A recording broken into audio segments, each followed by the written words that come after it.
We're live.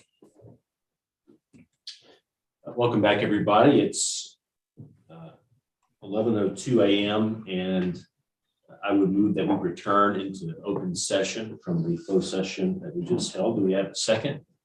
Second. A second. John, all in favor, say aye. Aye. Aye. Opposed. So we're back. Item number 10 that we're taking up now, discussion and approval certification of ePollBook products. So I want to make a motion here in just a second, but first I will turn over to Karen for some explanation. As everyone knows, House Bill 618 was passed by the legislature, signed by the governor, which required State Board of Elections to certify ePollBook vendors. Our deadline to do this process is December 31st. In the last 2 weeks, we have had demonstrations from vendors who have provided all the documentation required under the process that our team at SBE developed. And we are prepared to present the findings of the certification team, which was Richard House as an expert in election security, election law and procedures, Keith Miller, who was an expert in poll books and computer science, as well as Gabriel Sumi, who represented and is a present county clerk in Kenton County. They were our certification team, and we have their reports. And I would ask Chairman Adams to move forward with those reports that are presented today for approval. So first, I'd be elected to recognize member Corey Skolnick, who's joined us. Welcome and good morning. Thank you. My apologies for being late, just for purposes of our minutes. I joined at 10:30 during the closed executive session, and it's good to see everyone this morning. Thank you. Thanks that you could join us. So what I'll do is I'll go ahead and set up the motion, and then we'll have discussion from any members who like, but I would entertain a motion as follows: that the board has examined the reports provided by our team of examiners, and that the board finds that the ePollBook stop a second. I need to do this in 3 different ways because there's 3 different vendors. So let me start this way. So there'll be 3 motions. The first motion is that we, the board, have examined the report provided by the examiners of the products offered by ES&S, Election Systems and Software, and that we find that these products, as referred to in the report by the examiners, meets the applicable state and federal laws. Do we have anyone making that motion? So moved. Member Johnson, do we have a second? Second. Second, Member Lane. Is there any discussion? Hearing none, all in favor say aye. Aye. Aye. All opposed. Okay, the ayes have it. So next I'm going to tee up the same motion for No Inc. LLC. And so I'd entertain a motion that the board has examined the report by the examiners of the ePollBook products presented by No Inc. LLC, and that such products meet applicable state and federal law. Do we have a motion? So moved. Member Lewis, do we have a second? Second. All in favor say aye. Aye. Aye. Any opposed? The ayes have it. And then finally, I would entertain a motion that the board has examined the report by the examiners of ePollBook products presented by 10X Software Solutions, Inc., and that the board finds that the products so presented meet applicable state and federal law. Do we have a motion? So moved. Second. Member Lane with the second. All in favor, say aye. Aye. Aye. Aye. Any opposed? Any opposed? That's just the shaded mouse. We need to change. the Oh, shape of okay. the mouse. We thought that yesterday I found that out, yeah. too. Yeah. Okay, so I think Okay, I see. you're clear. Are we all set? I think we're good. Okay, well, thanks. I think we can move back up to item number 4, Ms. Pointer. Good morning. So we do have the financials for October and November. And really there are not too many changes, not anything abnormal. You will see that the telecommunications number is slightly higher.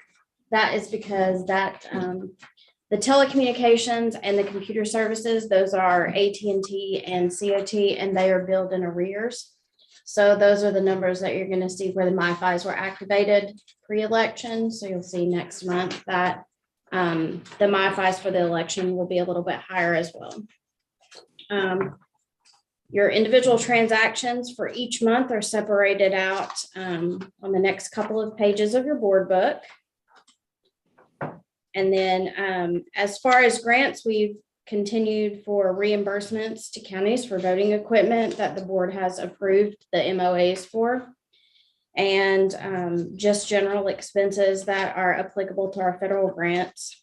I also just wanted to give a little bit of an update. We've had some conversation about the grant from Homeland Security that is working with Lexington, Fayette County Urban Government. We have received the new service contract for that with the language that SBE wanted included in that project. And we are in the process now of obtaining all of the quotes for the master agreement for vendors that sell Cradle Point devices. We'll be working with Fayette County to complete that process, hopefully in time to have those up and running for the counties by the primary election. So that is really all I have for you guys as of now, unless there's any questions that anyone has.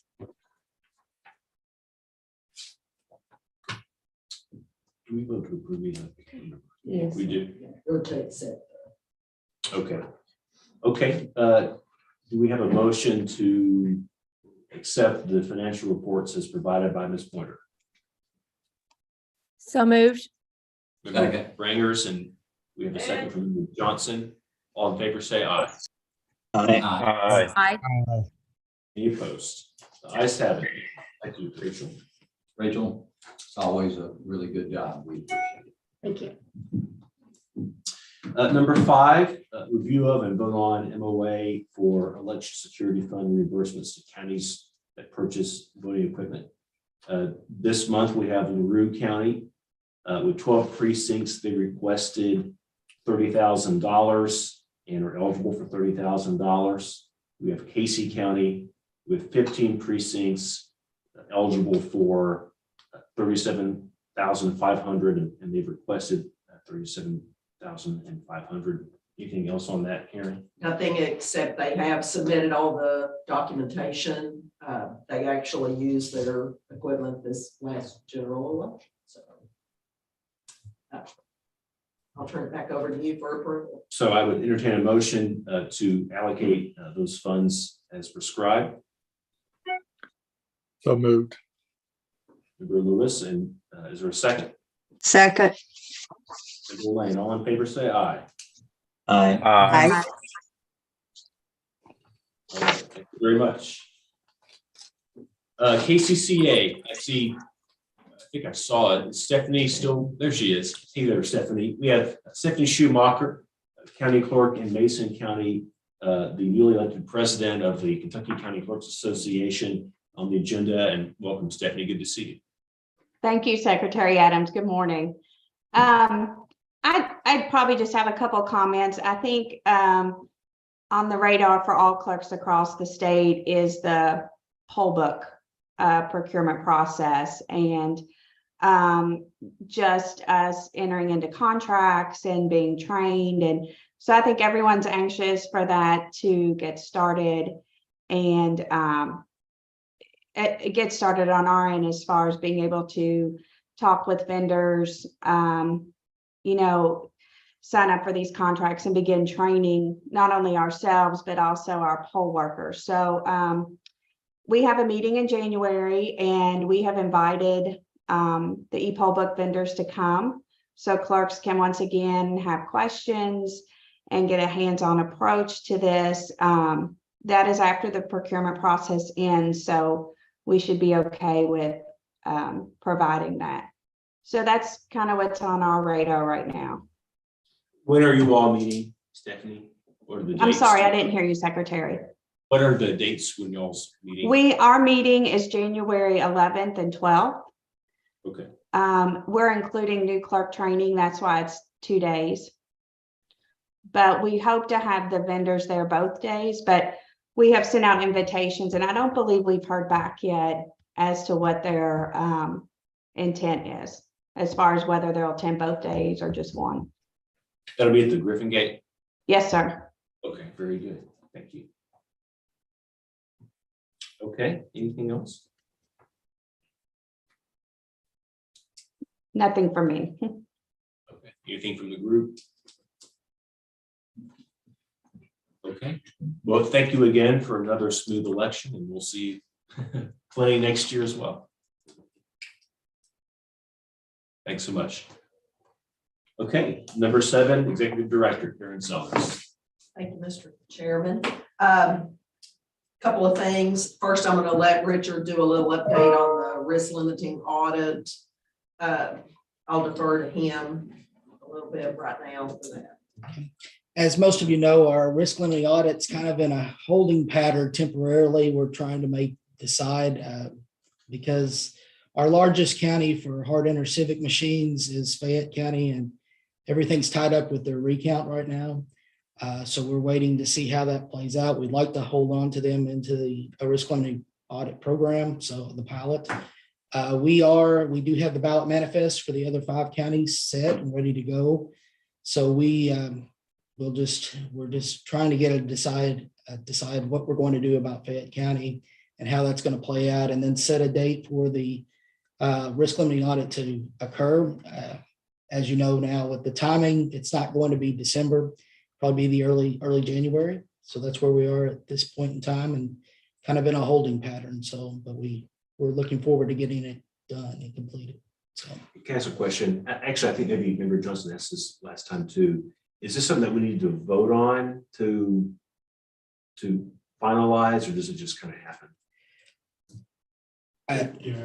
This is still a pilot program, Yeah. so it's machinery that's been approved already in place to happen whenever Fayette County is resolved. I assume we'll know something by the 3rd, whether it's going to actually occur or not. If it does occur, the judge's order indicated that it was a question of whether it be a hand recount or a machine. It's going to be a hand recount. It's approximately 108,000 ballots. Depending on how many hand counters we actually get, I think it can be done within the week. It would be a 4-day week. I don't think it's outrageous to think that we could get it done in that week. It might spill over into the next week. But if that recount goes and is conducted by hand, I think at least, as Richard said, by the middle of January, we'd be able to go ahead and proceed. So we may be able to proceed prior to meeting again on the 17th. Not to take any action to authorize it prior. Okay, very good. Okay.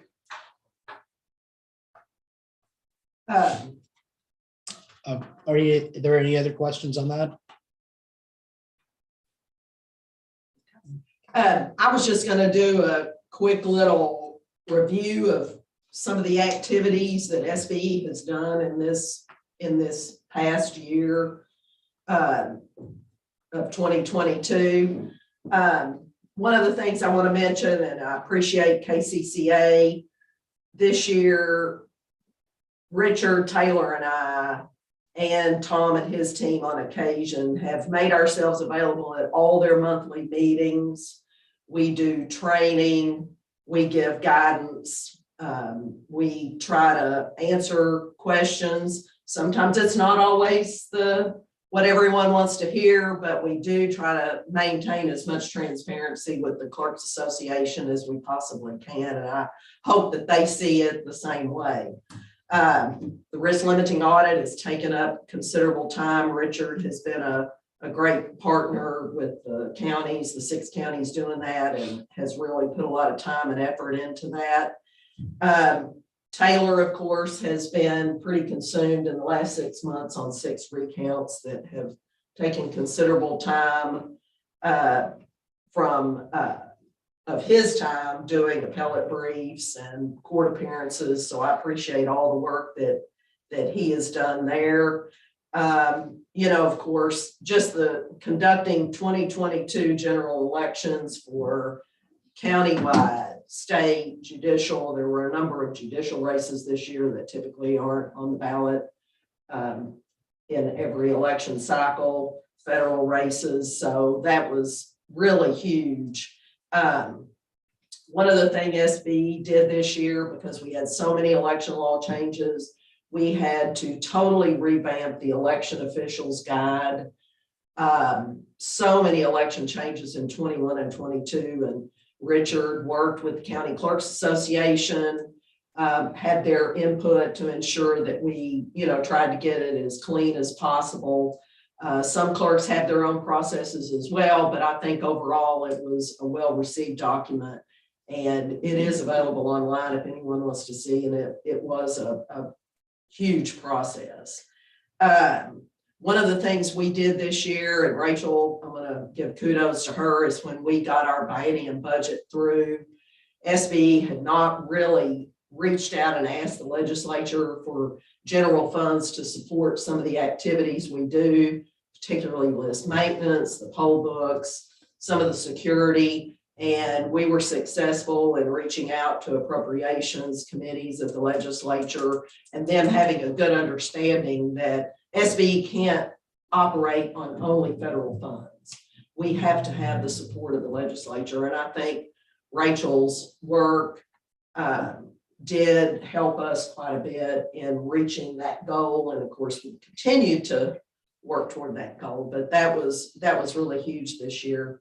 Of course, this e-poll book certification process was extremely time consuming, writing the procedure manual, the functional test matrix, the technical matrix, the preparation of the application, all the review and the work of the IT team, Taylor as general counsel, Richard, all of us that put so much into that process. The other thing is our IT team this year brought our election night reporting in-house domestic. I think it's extremely important that we eliminated the foreign entity doing our election night reporting, and the security that our IT team provides, for me, was just a very significant program that now SBE does have in-house. We will continue to enhance it. They got it off and running in the primary in November. They had some enhancements ready, but our team is continually working on it to just make it even better come the May 23 primary. So one of the things that I'm very proud of is last November, this board approved, November 21, this board approved that we would close a security grant and that we would provide reimbursement to counties who were needing new election equipment. This was prior to us understanding or anyone knowing that the legislature and the governor were going to put forth a budget to provide $25 million. We were just concerned about them trying to get new equipment that some of them hadn't had it since 2008.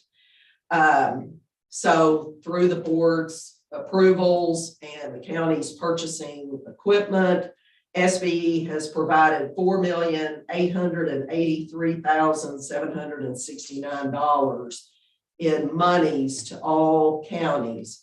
We have brought, of the 120 counties, we only have 7 counties that do not have new election equipment, and we're still working with them.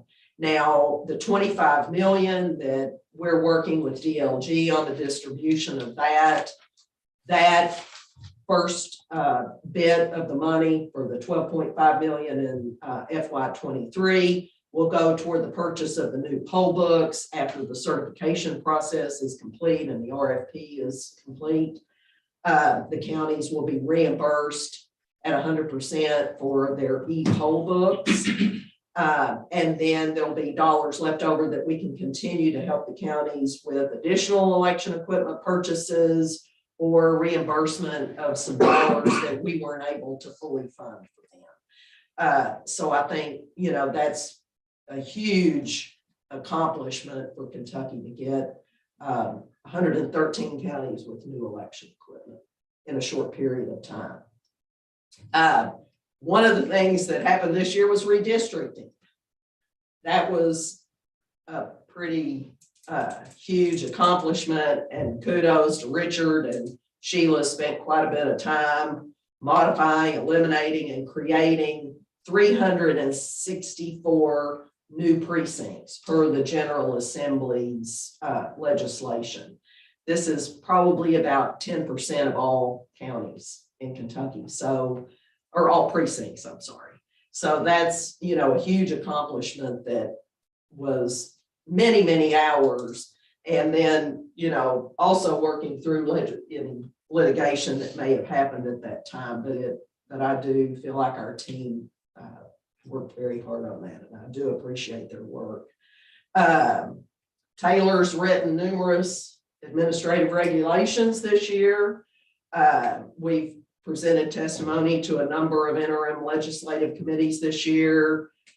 Senate, state government, legislative oversight and investigation, the House Elections Committee, Government Review Contract Committee, and Administrative Regulations Review. And we're always happy to be in front of the legislature and answer any questions we can. And last, not least, our SBE team is committed to security and elections integrity, and I believe we do that every day here. So that's the conclusion of my report. Thank you, Karen. It's a very helpful year-end summary with a lot of good perspective about the accomplishments of this board. So other business, is there any other business before the board today? Hearing none, all we have left is to confirm our next meeting date and adjourn. First, though, I want to say what is on our agenda is our next meeting date. That will be our next regular meeting. That'll be Tuesday, January 17th at 10 a.m. We may need to call a special meeting for next week in order to permit our examiners to examine another prospective vendor's e-poll book equipment. And so we're going to know in the next couple of days, probably, if that'll be necessary. And of course, if so, we'll let you all know. But for a possible special meeting the week of Christmas, our next meeting date will be January 17th at 10 a.m. And with that, I'll entertain a motion to adjourn. I'll make that motion. Member Lane, is there a second? Second. Thank you, Member Stolnick. All in favor, say aye. Aye. Aye. All right, thanks, and Thank you. Merry Christmas, Merry everybody. Merry Christmas, everyone. Merry Christmas, everyone.